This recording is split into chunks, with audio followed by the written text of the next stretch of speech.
Welcome everyone to this week's edition of Where is Your Stop? It is October 29th, 2014, and we are getting ready to close out the end of a pretty tumultuous month for the market so far.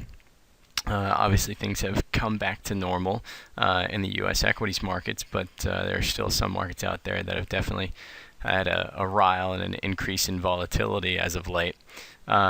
In our last special edition newsletter, we talked about the world index, basically excluding the U.S. And all the countries and currencies around the world. And it kind of gave an interesting global perspective, and just wanted to take a look at exactly where that global ETF that represents the market, except for the U.S., here is today.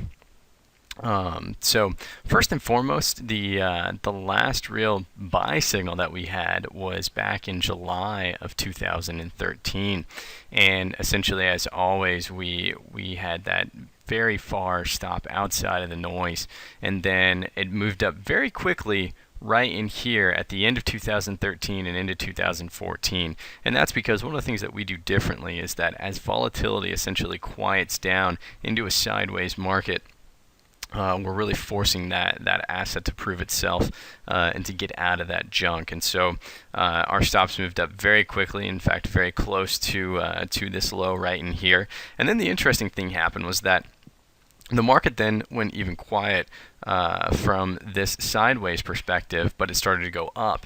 And so this is adjusted for as well. And so our stops drastically moved up in a shorter time frame than what had happened with this longer term sideways movement that we had here.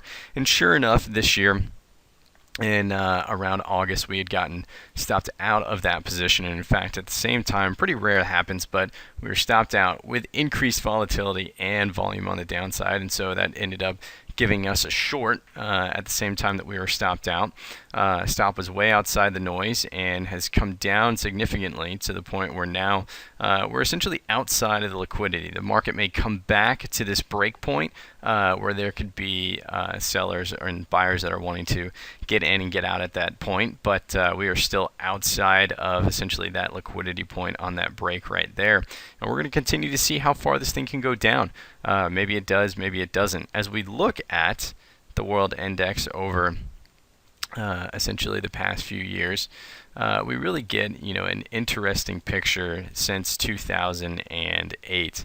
The market from the rest of the world has drastically gone down, and then essentially has really just limped around this midway point of a recovery, and so it has not performed like the U.S. equity market has, and that can be for a myriad of reasons why. But essentially, this shallow move is still in place. Now, granted, if that is broken, we could see essentially possibly a double dip down to this liquidity that was really formed in here.